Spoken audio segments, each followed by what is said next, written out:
আমার মতো পাপী, আমার হৃদয়ে যদি হিংসা থাকে, প্রেম আসবে কি?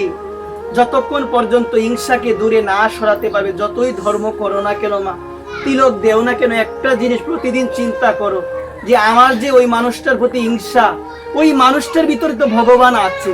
তো ওই মানুষটার ভিতরে যদি ভগবান থাকে, আমি অদম কি করে তাকে হিংসা করি? ও মা, কি করে তাকে করি গো মা?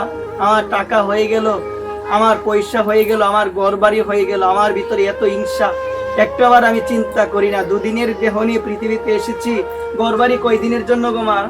কয়দিনের জন্য? কয়েকদিনের জন্য। তুই শেষ না নিয়ে যেতে পারবি কি? কিছু তো নিয়ে যেতে পারবো না। ওই কারণে কি বলছেন জানেন, এখনো সময় আছে।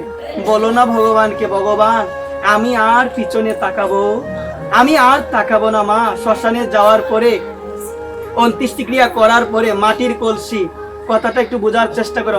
মাটির কলসিটা ফাটানো হয়। কি করা হয় গো মা? একটা মাটির কলসি নিয়ে যায় না মা ঘর থেকে? ওই মাটির কলসিটা ফাটানোর পরে কি বলে জানো? এইদিকে আর তাকিও না। কি বলে মা? এইদিকে আর তাকিও না। যার জন্য তুমি এত কিছু করলে, তোমাকে রেখে চলে আসবে আর বলবে মাটির কলসি ফাটানোর পরে এইদিকে আর তাকিও না। কিন্তু সেদিন একজন তাকাবে, সেদিন একজন তাকাবে, যিনি হচ্ছেন দীনবন্ধু। যিনি কে গো মা?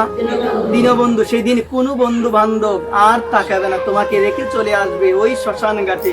সেদিন একজন তোমাকে আপন করে নিবে, যদি তুমি সবল থাকতে, সময় থাকতে যদি তুমি তার নামকে আশ্রয় করে থাকতে পারো।